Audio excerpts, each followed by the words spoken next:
નમસ્કાર મિત્રો, હું છું પિનલગીરી ગોસ્વામી. પિનલ્સ કોર્નર યુટ્યુબ ચેનલમાં તમારું સ્વાગત છે. આજની વિડીયોમાં વાત કરીશું આજે તારીખ 17 ઓગસ્ટથી લઈને 27 ઓગસ્ટ સુધી ગુજરાતમાં કેવું રહેશે હવામાન. અત્યારે વરસાદે વિરામ લીધો છે તો ક્યારે આવે છે વરસાદનો નવો રાઉન્ડ, કઈ સિસ્ટમ આવનારા દિવસોમાં કામ કરશે, વરસાદનું પ્રમાણ કેટલું રહેશે, ભેજનું પ્રમાણ કેટલું રહેશે, પવનનું પ્રમાણ કેટલું રહેશે અને આ જે વરાપનો રાઉન્ડ છે કેટલા દિવસ ચાલી શકે છે, તમામ પ્રકારની માહિતી એક વિડીયોમાં આપી દઈશું. મિત્રો, પ્રથમ પવનની વાત કરીએ તો સૌરાષ્ટ્ર કચ્છ સહિત ગુજરાતમાં પવનનું પ્રમાણ ઘણું બધું ઓછું થઈ જશે. એટલે એક પવનને કારણે નુકસાની થવાના સમાચાર ખૂબ જ ઓછા છે. ભેજનું પ્રમાણ પણ સામાન્ય ઘટી રહ્યું છે. ઉપરાંત તાપ તડકો ઉગાડ પણ નીકળ્યો છે. અનેક જગ્યાએ વરાપની પરિસ્થિતિ છે. તાપ તડકો ઉગાડ નીકળ્યો છે અને મહત્તમ તાપમાન 5 થી 7 ડિગ્રી વધી ગયું છે. કોઈ વિસ્તારમાં તો 27 થી લઈને 32 ડિગ્રીની આસપાસ પણ મહત્તમ તાપમાન ધીમે ધીમે જોવા મળી રહ્યું છે. ગરમીમાં નોંધપાત્ર વધારો, વરસાદમાં નોંધપાત્ર ઘટાડો થઈ રહ્યો છે.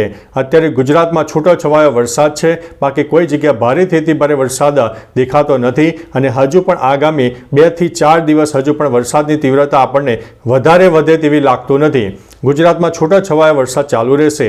હવે મિત્રો, તારીખ પ્રમાણે વાત કરી દઈએ તો અત્યારે પાકિસ્તાન અને રાજસ્થાનના પશ્ચિમ તરફના વિસ્તારમાં એક સામાન્ય વરસાદની સિસ્ટમ સક્રિય થઈ છે, જે પાકિસ્તાન અને રાજસ્થાનના પશ્ચિમ તરફના વિસ્તારમાં વરસાદ આપી શકે છે, જેની કહી શકાય કે 10 થી 15% અસર એ કચ્છને જોવા મળશે. અને કચ્છના ઉત્તરી પટ્ટા હોય ઉપરાંત પૂર્વ તરફના વિસ્તાર હોય તેમાં છૂટા છવાયા વરસાદની શક્યતા રહેલી છે અને આ એક સંતા કુકડી જેવો વરસાદ જોવા મળશે. માનો કે બપોર સુધી તાપ તડકો ઉગાડ હોય અને બપોર બાદ ત્વરિત 2 થી 3 કલાકમાં વાદળોનો ઘેરાવો થાય, લો ક્લાઉડ ફોર્મેશન સર્જાય, ભેજનું પ્રમાણ સર્જાય અને જે તે વિસ્તારમાં થોડો ઘણો વધુ વરસાદ થઈ શકે છે. એટલે એક આ સરપ્રાઇઝવાળો વરસાદ આપણને આગામી 3 થી 4 દિવસ મળી શકે છે.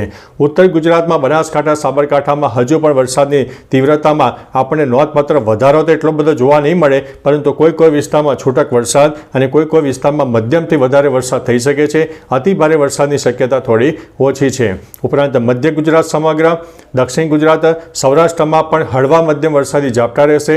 સાર્વત્રિક વરસાદનો માહોલ હવે જોવા નહીં મળે અને સાર્વત્રિક વરસાદ પણ હમણાં જોવા નહીં મળે. આગામી 2 થી 3 દિવસ આપણે ચોક્કસથી રાહ જોવી પડશે. ઉપરાંત મિત્રો, 19 અને 20 તારીખની આસપાસ અરબી સમુદ્રમાં એક વરસાદની સિસ્ટમ સક્રિય થાય, જેની ટફ રેખા આપણને ઉત્તર તરફ આગળ વધશે, જેમાં દક્ષિણ ગુજરાતથી લઈને કેરળ સુધી વરસાદની ટફ રેખા સર્જાય છે.